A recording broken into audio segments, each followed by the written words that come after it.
नमस्कार दोस्तों, जैसा कि हमने पिछले वीडियो में देखा कि कैसे दुनिया के लिए बीज इतनी जरूरी है कि उनके न होने पर इंसानों के खत्म होने की बात की गई थी। अगर आपने वो वीडियो नहीं देखा है तो स्थिति की गंभीरता को समझने के लिए उसे एक बार जरूर देख लीजिए।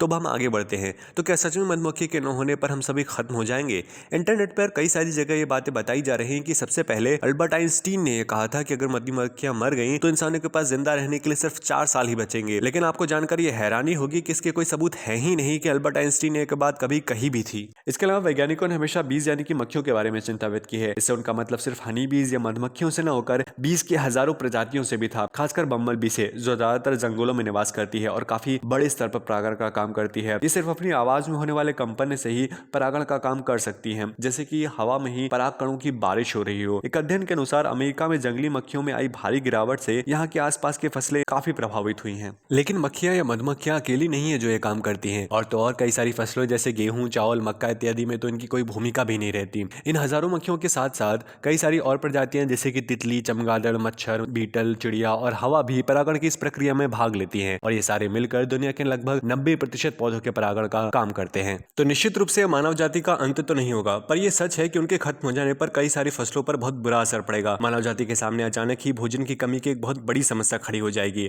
कई सारे ऐसे फल जो कि फूलों से फल बनते हैं जैसे कि सेब, कॉफी वगैरह खत्म होने की कगार पे आ जाएंगे। तो इन्हें बचाना तो जरूरी है, पर किससे और कौन है जिसके कारण अब तक हम बीज की एक बहुत बड़ी जनसंख्या को खो चुके हैं? इसके कई सारे कारण हैं, जैसे कि कीटनाशकों के प्रयोग से बनने वाला एक खतरनाक तत्व नियोनिकोटिनॉइड्स के कारण मधुमक्खियां कंफ्यूज होकर अपने घर का रास्ता भूल जाती हैं और इससे उनकी मौत हो जाती है। मक्खियों के खत्म होने का एक बहुत बड़ा कारण जलवायु परिवर्तन भी है। इन्हें अपना घर बनाने के लिए एक जगह से दूसरी जगह जाना पड़ता है और इनकी जनसंख्या भी बहुत बड़ी होती है, जिससे इन्हें हल्का ठंडा मौसम चाहिए होता है। पर जलवायु परिवर्तन में बढ़े हुए तापमान के कारण इनके घर के दायरे अब सिमट रहे हैं। तापमान बढ़ने से फसलों और पेड़ों में फूल भी जल्दी ही आ जाते हैं और मधुमक्खियां इनका अंदाजा नहीं लगा पाती हैं, और इससे पहले कि वो तैयार हो बहुत देर हो चुकी होती है। मधुमक्खियों में लगने वाला वेरोमाइट नाम का एक खतरनाक जीव न सिर्फ इन्हें खा जाता है बल्कि इन्हें बहुत सारी बीमारियां भी दे देता है। इनकी जनसंख्या जलवायु परिवर्तन में बहुत अधिक बढ़ जाती है, जिससे धीरे धीरे मधुमक्खियों का पूरा छत्ता खत्म होने लगता है। इसे कॉलोनी कोलैप्स डिसऑर्डर बोलते हैं, और इन्हीं कारणों से मधुमक्खियों की जनसंख्या बहुत अधिक कम हो रही है। अगर वीडियो पसंद आया हो तो लाइक करें और ऐसे और सवालों के जवाब जानने के लिए सब्सक्राइब करें।